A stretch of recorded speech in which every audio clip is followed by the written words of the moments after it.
Friday, February 22nd, we're here at Graton Resort Casino in Roanoke Park, California. We've been here once before, back I believe in December, for an Andrew Neeme and Brad Owen meetup game. We're actually here for this weekend for the exact same reason. So the meetup game is going to be tomorrow, the 23rd, Saturday at 2 o'clock. Wanted to come out here a little bit early, put in some time at the tables here tonight just to change it up a little bit. And actually going to be spending the night, so I'll get to minimize the drive a little bit, which will be nice. And yeah, just currently hanging out in the food court, eating a little bit of chocolate goodness. And if you guys never been to this property before, it's a super nice casino property. And so yeah, gonna try to see if we can run it up tonight in the games.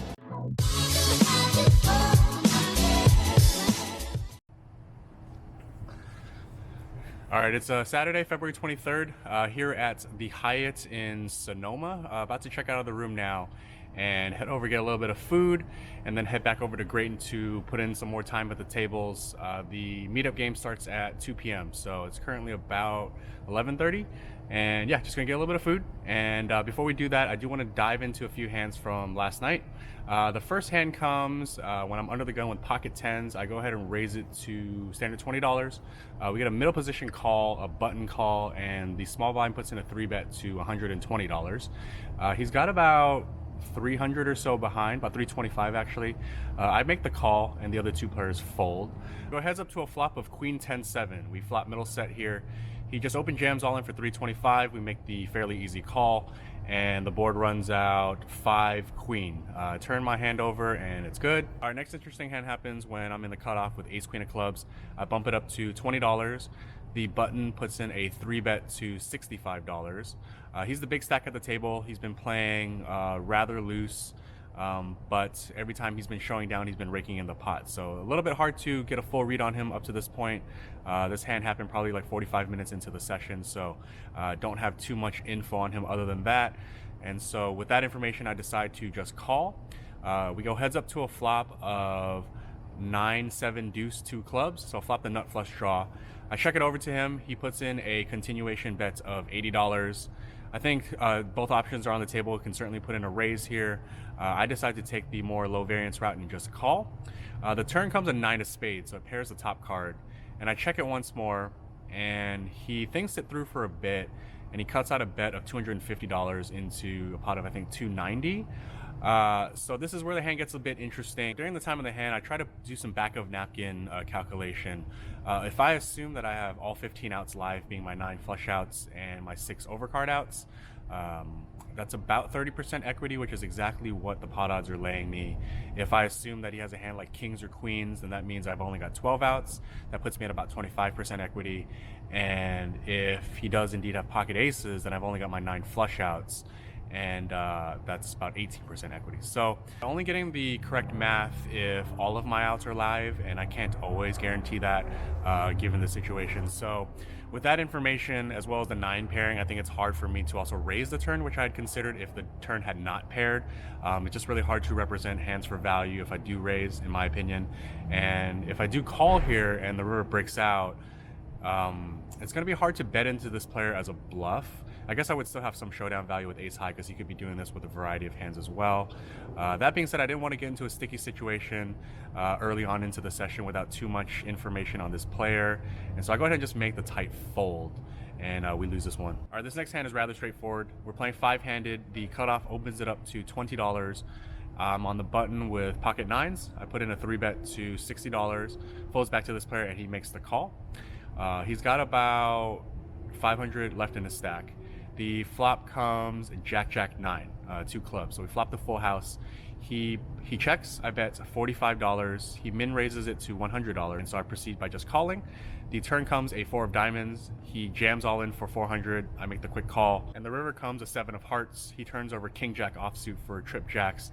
Turn my hand over. We win with a full house. So nice to take this one down.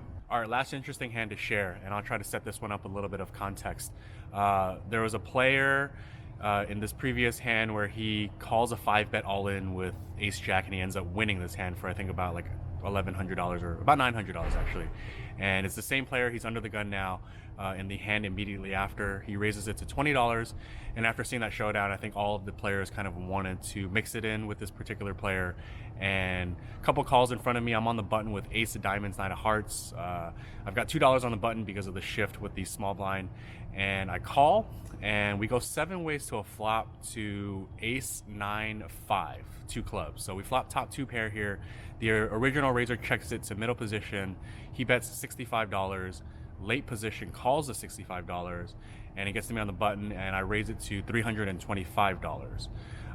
It folds over to the initial raiser, the under the gun, and he actually calls, leaving about 600 behind. The middle position player folds. The late position calls for his remaining, for a total of $180. And so we go 3 ways to a turn, which comes a 4 of diamonds, so a really good card. And the under the gun player just open ships it for $600. I of course make the quick call, and the river comes a 3 of hearts. He turns over pocket 5s for the flopped bottom set to our flopped top 2 pairs. So kind of a rough spot. I normally don't play a hand like ace 9 offsuit on the button, but given some of the incentives in this particular hand, I think it was perfectly reasonable to be playing this hand on the button, but it didn't work out super well. Lose a 2K pot, and to wrap up the session, was up around 500 at one point, but ultimately ended being down 500. So maybe like 450 or so, something like that. But yeah, that's kind of how the session ended. Was super tired. I think definitely wasn't playing optimally. So yeah, the one lesson learned here is to just not play when you're exhausted. Definitely was not playing my best, as was the case for the last few vlogging sessions here. But I'm gonna try to get back at it today, get a little bit of food in the stomach now, and head over to Graton, and I will see you all there.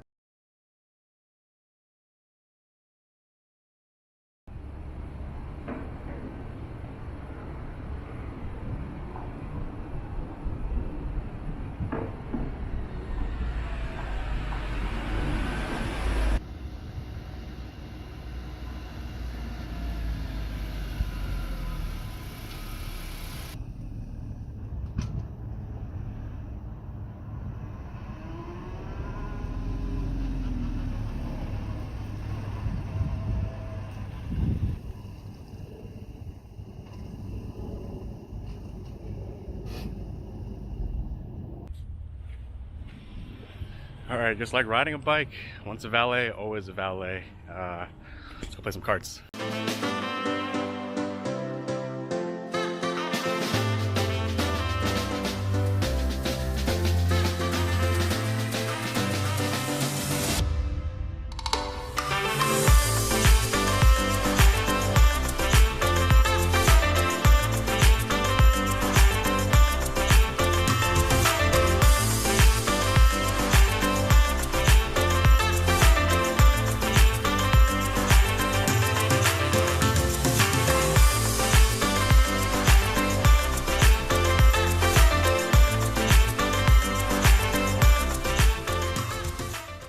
It's going to be one of the best dealers here.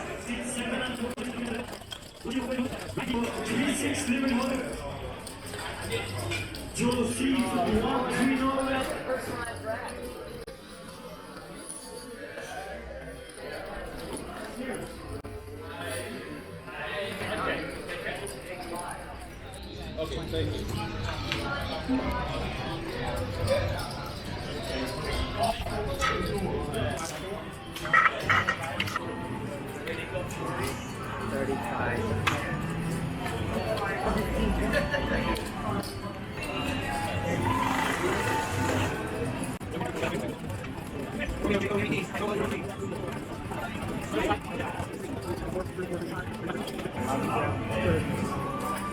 Great, thank you.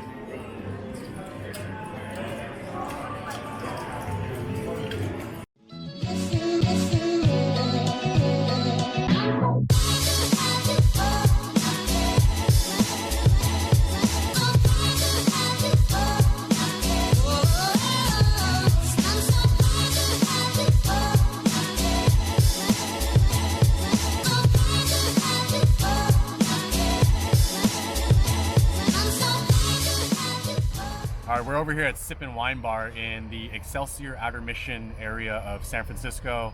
It's a little bit past 10:30 right now. Left the meetup game at around 7:30. I wanted to stick around and have a beverage with Andrew and Brad. and Czech Raise Charles was there as well, but just had to come back for some dinner plans with some friends and family. And so wrap that up, and now we're just gonna have a beverage to finish out the day, as well as recap a few hands. All right, first interesting hand happens pretty early on in the session, about 2:30 or so in the afternoon. There is a middle position player. He's a nice guy. His name's Andy. He's actually a vlog watcher, so it's nice to meet him. He raises it pre-flop to $25. I'm on the button with pocket queens, and I put in a 3-bet to $75. He makes the call. We go heads up to a flop of jack of clubs, 10 of clubs, 6 of diamonds. Checks to me. I put a continuation bet of $70. He raises it to $170. I make the call. The turn comes a 5 of clubs, so it does bring in the front door flush. He bets once more, about $100, I believe, and I call again. The river comes a 4 of spades. He checks it this time. I consider going for some thin value here. I'm putting him on a hand like King Jack, Ace Jack, but I'm not exactly sure because I don't have enough player profile with this particular player. So I just go ahead and check back, and he does indeed turn over Ace Jack. So we scoop this one. Our next interesting hand, under the gun +1, makes it $20. Cutoff and button call. I'm in the big blind with deuce 3 of spades. Getting a pretty good price here, so I elect to call. We go 4 ways to a flop, to a pretty good flop. Ace of clubs, 5 of spades, 4 of clubs. So we flop the wheel here. Checks to the initial raiser, who bets $55. The cutoff makes the call with about $200 remaining. The button goes all in for $225. Gets to me in the big blind, and I put in a raise to $500, given that there's a club draw out there. The initial raiser folds, and the cutoff goes all in as well for his $200 on top. And we go to a turn and river of a jack of spades and a 9 of spades. So I ended up rivering a flush. I turn my hand over, and we scoop this pot here. All right, hand immediately after this. The under the gun raises to $15. The cutoff calls, and I'm in the small blind with ace king offsuit, and I decide to play it tricky and just flat here. Get a pretty nice flop of ace king king with 2 diamonds. Checks through. The turn brings a 7 of clubs. It checks to the cutoff, who bets $45, and I call. The river is a deuce of diamonds, and it completes the front door flush. I check it over to the cutoff. He puts out a bet of $115, and I raise it to $440. Probably sized up a little bit too large, but I wanted to get some value for a fairly under-repped hand, even though on the river it does look fairly obvious that I should have a pretty big hand at this point. And he decides on a fold. Our next fun hand involves none other than Andrew Neeme himself. Folds to me in the hijack. I raise to $20 with 3-5 of hearts. The small blind calls, and Andrew calls in the big blind. Flop is a really good one. It's ace 8-7 all hearts. Checks to me. I bet $35. Only Andrew calls in the big blind. The turn comes a king of spades. Still have the virtual nuts here. He checks once more. I put out a bet of $90. And of course, Andrew makes the correct laydowns. All right, next hand, under the gun +1, raises it to $20. Folds to me in the small blind, and we've got pocket aces. Ace of diamonds, ace of hearts. Put in a 3-bet, a little bit larger than a standard 3-bet because I'm out of position. I make it $80, and it gets back to this player, and he puts in a 4-bet to $245. And he's got about another $600 behind. I don't think he's gonna be folding too often in this spot, and so rather than play it tricky, I just go ahead and jam all in, and he makes a pretty quick call. The board runs out 10-6-3-3-4. Turn my hand over, and it is indeed good. So yeah, definitely a series of good hands and some run good up to this point in the first couple of hours of the session. Andrew Neeme made it to our table, as mentioned, and we got to play a bomb pot with him, which was super fun. Put $20 in, nobody's, that's pre-flop. See the flop? You can, Yeah, just go straight to the flop. it's just put all, put basically all the money out. It's as if everyone lived. Oh, for $20. Yeah.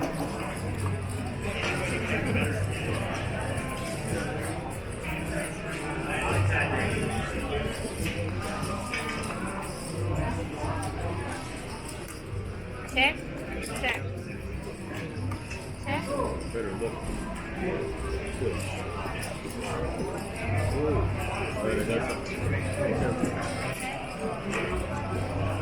Check.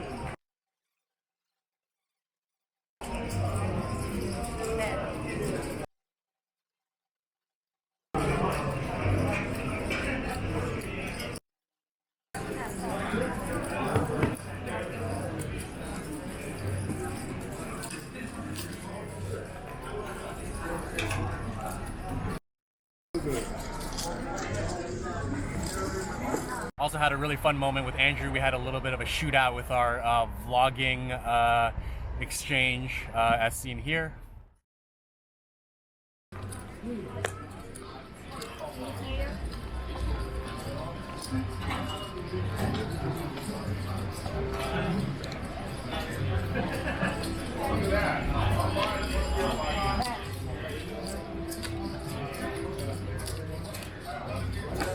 I gotta peel one.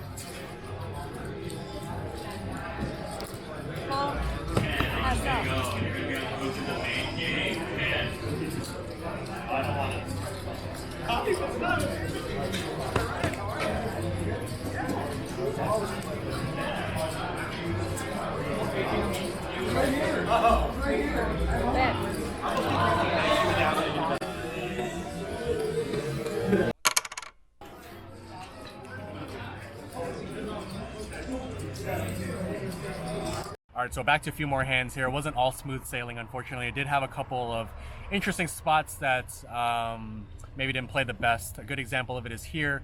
The under the gun raises to $20, under the gun +1 and hijack call. I call on the button with pocket threes and the big blind calls as well. We go 5 ways to a flop of ace 6-3 all hearts. We flop bottom set here. Checks to under the gun +1, not the initial raiser, but this player goes and bets $60 and I call. The turn's a really good card. It's a 6 of clubs, so we fill up. He continues betting. He bets $100, and given that I feel like this hand is fairly locked up, I decide to not put in a raise here and plan to put in a raise on the river, and so I just call. So the river comes to 6 of spades, probably the worst card now, and he bets once more. He bets $200, and this time I'm a little bit confused. Granted, up to this point I've been giving him credit for a flush, and the fact that he bet all 3 streets and he's telling me that he has an ace here now is a little bit peculiar to me, just because I feel like the only real ace he should have in his hand would include a king of hearts or a queen of hearts, and I'm not putting him on those hands because I feel like if he has those hands he would have raised pre-flop or put in a 3-bet, and so I ultimately level myself and get a little bit stubborn and call with the pocket threes. It does indeed turn over ace jack, so lose this one, got a little bit stubborn, but based on kind of justifying the call, I think it was sort of okay, perhaps, but we do lose this one. All right, a few more hands to get through. Under the gun limps, under the gun +1 raises to $25. The cutoff calls. I call on the button with ace of spades, jack of clubs, the big blind and under the gun call as well. We go 5 ways to a flop of queen 10-8, 2 diamonds, checks through. Turn brings a king of diamonds, checks to the initial raiser, who puts out a bet of $75. I call with Broadway here, and the big blind calls. The river brings a 4 of spades. Both players check it to me, and I put in a small value bet of $100. The big blind tanks for a bit, and ultimately makes the call, and the other player folds, and I go ahead and turn my hand over, and it is good. All right, definitely running pretty well up to this point. In this next hand, I'm cut off with pocket nines, and I raise it to $20. The button puts a 3-bet to $65. Given the potential dynamics that can exist between button and cutoff, I decide that he can be weak a good percentage of the time here, and I put in a 4-bet to $250. He ultimately jams all in for the $500, and given the amount of money that I already have in there, I call off, and he turns over pocket kings. The board runs out king 5-5, 3 ace. So lose this one. Probably played it a little bit overly aggressive. Definitely some winner's tilt, maybe reared its ugly head here into playing this hand faster than usual. But again, with some of those dynamics that can exist between button and cutoff, I think it's okay to play this hand aggressively at times, just unfortunately not this time. All right, last interesting hand to share from the session. The under the gun +1 raises to $20. Under the gun +2 calls. I call on the cutoff with jack 8 of diamonds, the button and big blind call as well. We go 5 ways to a flop of 10-10-9, 2 diamonds, so flop, open-ended straight flush draw. The initial raiser bets $60 and only I make the call.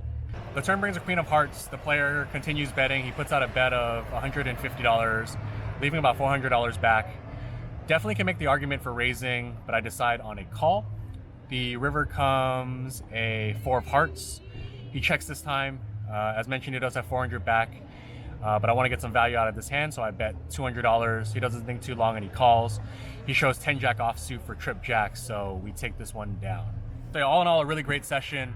ran super well tonight. I was in the game for a total of $1,000, didn't have to add on, and I cashed out a total of $3,510. So a profit of $2,510. All right, in closing things off for this vlog, just want to give another shout out to Andrew, Neeme, and Brad Owen for hosting the meetup game at Graton Casino and just hosting meetup games in general. I think what they're doing for the game of poker is really awesome to essentially further and elevate the game. So keep doing what you guys are doing. And as for me, this is it for this vlog. And as always, thanks for watching, and I'll see you all on the next one.